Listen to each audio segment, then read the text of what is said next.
ఏం జరిగింది మీకు ఇప్పుడు ప్రార్థిస్తున్నా? నాకు 3 సంవత్సరాల నుంచి తలనొప్పి చాలా ఎక్కువ ఉండేది.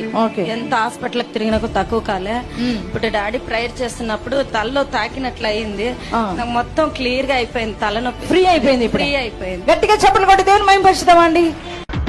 మిమ్మల్ని ఎక్కడో చూసినట్టుందండి. ఓపెన్ కావట్లేదు. అవట్లేదా? అవ్వట్లేదు. ప్రయత్నించి గట్టిగా చూడు ఒకసారి. కళ్ళు క్లోజ్ అయిపోయినాయి. అవ్వట్లేదు. అవట్లేదా?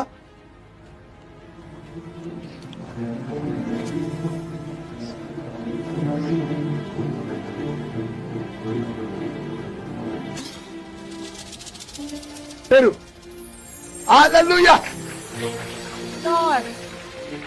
అవతలకి కళ్ళు మూసిపోయింది. ఎంత ట్రై చేస్తున్నా గానీ కాలేదు. గట్టిగా చమలబడదాం. గట్టిగా హల్లెలూయా.